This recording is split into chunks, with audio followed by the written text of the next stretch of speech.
आज हम बात करने वाले E1 अभिक्रिया के बारे में। बेसिकली देखना E1 अभिक्रिया में होता क्या है, ये एक प्रकार की आपकी विलोपन अभिक्रिया है।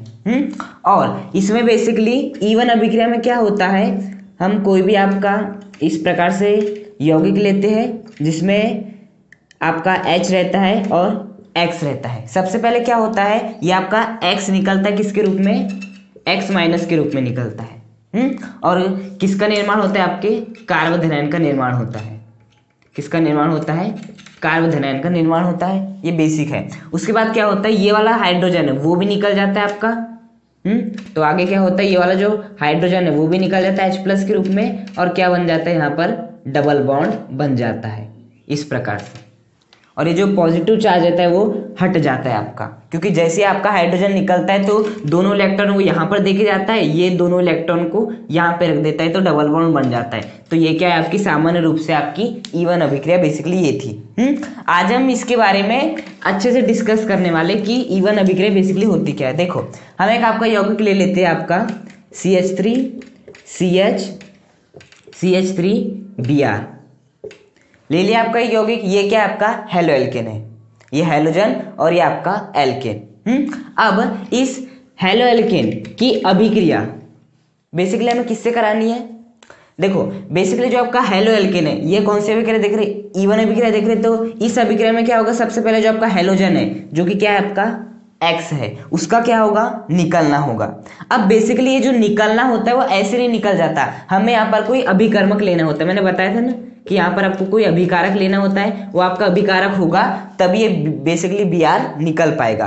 तो यहाँ पर जो हम अभिकारक लेते हैं उस अभिकारक का नाम है आपका दुर्बल क्षार।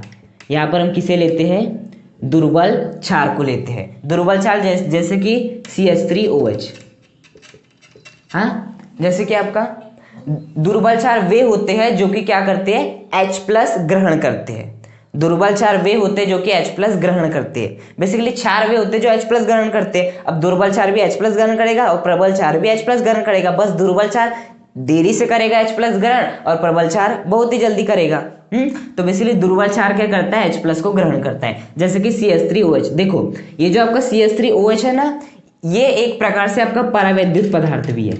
कैसा पदार्थ है, परावैद्युत पदार्थ भी है। अब परावैद्युत पदार्थ क्या होता है, बेसिकली देखना, ये जो आपका Br है इसकी विद्युत ऋणात्मकता अधिक है और जो आपका CH है इसकी विद्युत ऋणात्मकता क्या है, कम है कम। तो यहाँ पर क्या आ जाता है आपका पार्श्व नेगेटिव, यहाँ पर क्या आ जाता है पार्श्व पॉजिटिव की विद्युत ऋणात्मकता में अंतर है। तो एक प्रकार से कौन सा यौगिक बन गया, आपका ध्रुवीय यौगिक बन गया। और बेसिकली जो परावैद्युत पदार्थ होते हैं ना, वो ध्रुवीय यौगिक में जो आपके अणु होते हैं उनके बीच का जो बंध रहते हैं उन्हें क्या करते हैं, कमजोर करते हैं।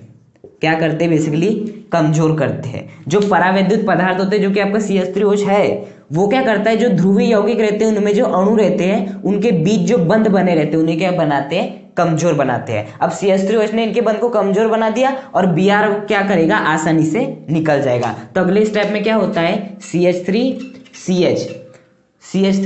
Br किसके रूप में निकल गया, आपके Br- के रूप में निकल गया। वो यहाँ के दोनों इलेक्ट्रॉन निकल गया। क्यों निकल पाया, क्योंकि CH3OH ने इन दोनों के बीच के बंध को क्या कर दिया, कमजोर कर दिया। तो ये Br- के रूप में आपका निकल गया। इसके ऊपर क्या आ जाएगा, आपका पॉजिटिव चार्ज आ जाएगा। अब बेसिकली यहाँ पर किसका निर्माण हो चुका है, कार्बोधनायन का निर्माण हो चुका है। कौन सा कार्बोधनायन है, द्वितीयक कार्बोधनायन है। अब इसके बाद क्या करना रहता है हमें, और याद रखना ये वाली जो अभिक्रिया है ना, हमें हाई टेम्परेचर पर करानी पड़ती है। हाई टेम्परेचर लगभग 50 डिग्री सेल्सियस से ऊपर, लगभग 50 डिग्री सेल्सियस से ऊपर हमें ये वाली अभिक्रिया करानी रहती है आपकी। तो अब आपके बन गया कार्बोकेटन CH3 CH+ और ये क्या है आपका CH3।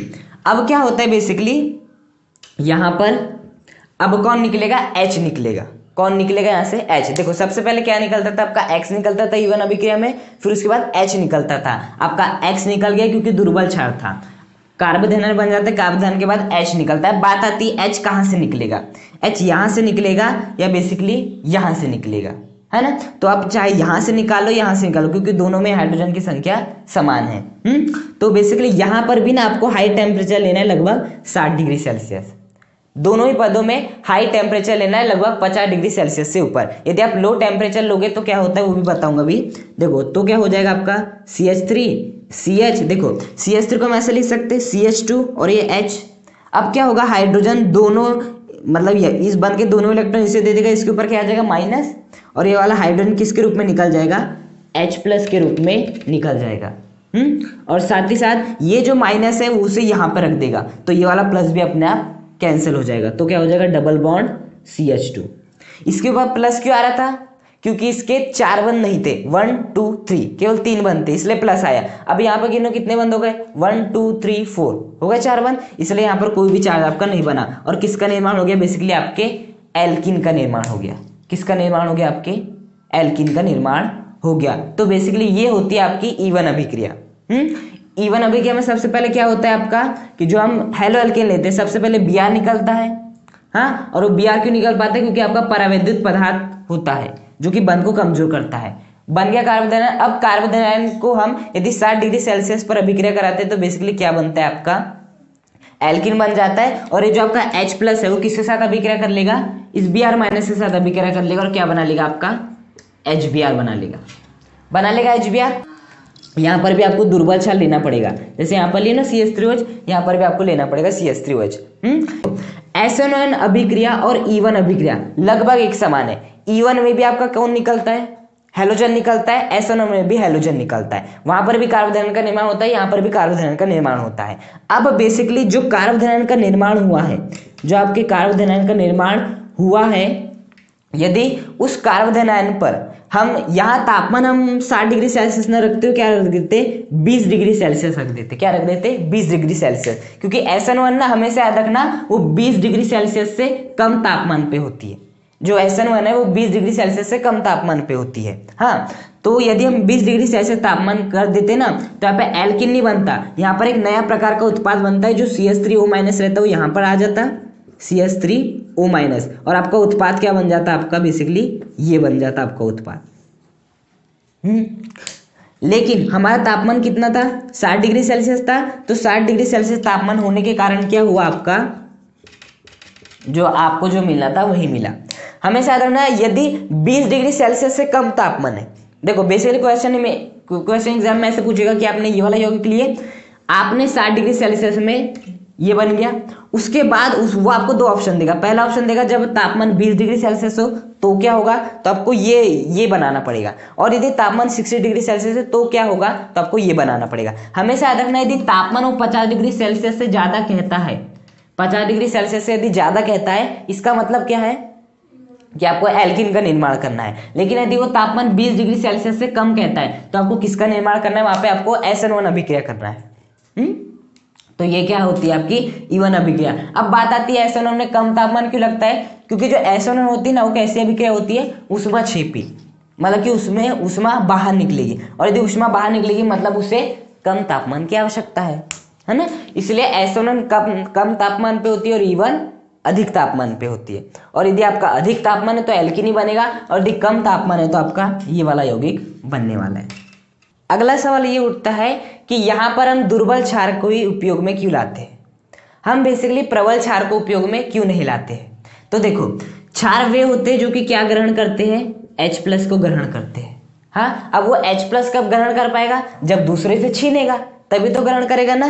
तो बेसिकली E1 अभिक्रिया में क्या होता है, सबसे पहले आपका Br निकलता है, Br निकला, उसके बाद आपका दुर्बल क्षार उससे क्या ले लेता है, H लेता है, ताकि वो ग्रहण कर सके। अब यदि मैं दुर्बल क्षार के स्थान पे क्या ले लूं, प्रबल क्षार ले लूं, तो वो Br के निकलने का वेट नहीं करेगा, वो Br के निकलने का वेट नहीं करेगा, सीधे क्या कर लेगा, इस H को खींच लेगा और H+ को ग्रहण कर लेगा। तो हम क्या सोच रहे थे, E1 अभिक्रिया कब होती है, जब पहले Br निकलेगा फिर H निकलेगा। लेकिन जब हम प्रबल क्षार ले लेंगे तो Br को तो निकलने का वेट ही नहीं करेगा, सीधे सीधे H को ही खींच लेगा। अब यदि H ही खींचा गया तो आपकी अभिक्रिया बर्बाद हो जाएगी, E1 अभिक्रिया जो हम मानते हैं। इसलिए यहाँ पर हम प्रबल क्षार न लेते हुए क्या लेते हैं, दुर्बल क्षार लेते हैं। और हमेशा याद रखना, ये वाला जो पहला पद होता है ना, ये कैसा पद होता है, आपका धीमा पद होता है। जो आपका जो पहला पद है जिसमें आपका Br- के रूप में निकलता है, वो कैसा होता है, अत्यंत ही धीमा पद होता है। और ये जो पद होता है वो क्या होता है, बहुत ही तीव्र पद होता है।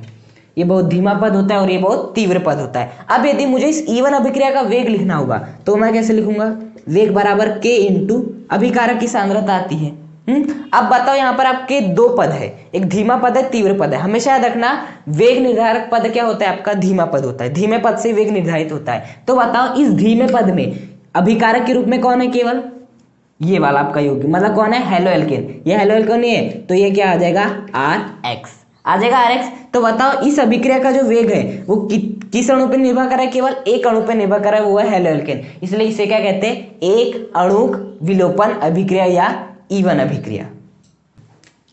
और एक बात देखना, यहाँ पर मध्यवर्ती के रूप में किसका निर्माण होता है, कार्बोकेटायन का निर्माण होता है, मतलब कार्बोधनायन का निर्माण होता है।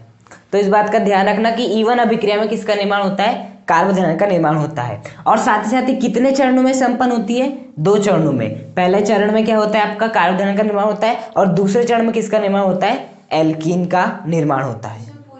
बेसिकली ये क्या बन रहा है आपका, मध्यवर्ती के रूप में कार्बोधनायन बन रहा है। अब मध्यवर्ती जितना अधिक स्थायी होगा उतना ही अधिक हमें क्या मिलेगा, उत्पाद मिलेगा। मतलब कि बेसिकली यहाँ पर भी निर्भर करेगा आपका मध्यवर्ती का स्थायित्व।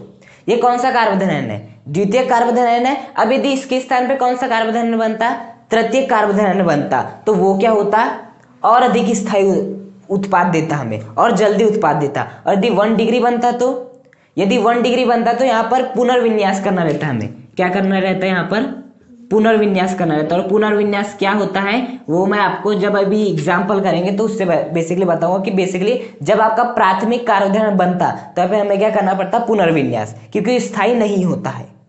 तो उसे स्थायी बनाने के लिए हम क्या करते, पुनर्विन्यासित करते उसे। तो बेसिकली जो E1 अभिक्रिया फिर भी है वो किस पर डिपेंड करती है, आपके कार्बोकेटायन पर। यदि आपका कार्बोकेटायन स्थायी मतलब तृतीयक है तो जल्दी देगी, द्वितीयक है तो और धीरे देगी, और प्राथमिक है तो हमें क्या करना रहता है, पुनर्विन्यासित करना होता है। बेसिकली यहाँ पर सब कुछ रोल किसका करता है, आपके तापमान का।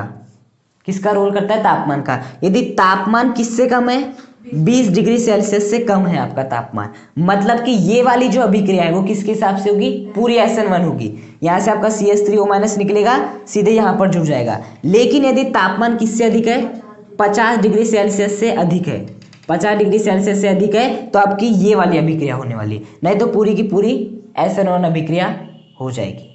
बेसिकली यहाँ पर और एक चीज डिपेंड करती है आपके निर्गमित समूह की प्रकृति।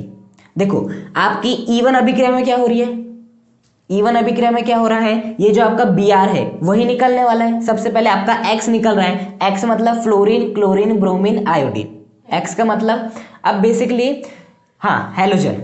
तो ये निर्गमित समूह जितने जल्दी निकलेगा उतनी फास्ट क्या होगी, हमारी अभिक्रिया होगी। अब बेसिकली यदि Br के स्थान पे क्या रहा आपका, क्लोरीन रहा, आयोडीन रहा, फ्लोरीन रहा, तब क्या होगा वो देखते हैं। देखो हमने डिस्कस भी करे थे, जैसे कि देखो ये क्या आपका R ग्रुप है, इस RX के साथ यदि F जुड़ा है, मतलब Br के स्थान पे क्या आ जाए, F आ जाए, तो क्या होगा। यदि इस R के साथ क्या जुड़ा हो, क्लोरीन जुड़ा हो, मतलब यहाँ पर क्या हो, क्लोरीन हो, तो क्या होगा। यदि इस क्लोरीन के स्थान पे क्या आ जाए, आपका ब्रोमीन आ जाए, मतलब कि इस R के साथ यदि Br जुड़ा है तो क्या होगा। और यदि इस R के साथ I जुड़ा है, इस R के साथ यदि क्या जुड़ा है, I जुड़ा है, तो क्या होगा। देखो बेसिकली R का आकार सब में क्या रहेगा, आपका सेम रहने वाला है इस प्रकार से। बस अंतर किस बात का आएगा, इन सब के आकार का, फ्लोरीन, क्लोरीन, ब्रोमीन, आयोडीन। हाँ, सबसे कम किसका होता है, फ्लोरीन का आकार होता है, लगभग इसके बराबर ही होता है। Cl का और बड़ा होता है, ब्रोमीन का और बड़ा होता है, इसका और बड़ा होता है। देखो यहाँ पर आकार लगभग समान है, तो जो बंध बनेगा बहुत ही मजबूत बनेगा। लेकिन यहाँ पर आकार थोड़ा सा मतलब क्लोरीन का बढ़ गया, मतलब भिन्नता है, और यदि भिन्नता है तो बंध क्या बनता है, कमजोर बनता है। यहाँ पर और अधिक आकार बढ़ गया इसका, मतलब यहाँ पर और अधिक कमजोर होगा, और सबसे कमजोर यहाँ होगा। मतलब यदि यहाँ पर आप क्या लेते हो, आयोडीन लेते हो, तो फट से निकल जाएगा आपका, और फट से निकल जाएगा तो आपका बहुत ही जल्दी क्या बन जाएगा, एल्कीन बन जाएगा, क्योंकि कार्बोधनायन बन जाएगा। लेकिन यदि यहाँ फ्लोरीन ले लेते हो तो बंध क्या है, इनके बीच का बहुत मजबूत है, तो अभिक्रिया होने में बहुत ही टाइम लग जाएगा। तो निर्गमित समूह की प्रकृति पर भी ये अभिक्रिया निर्भर करती है।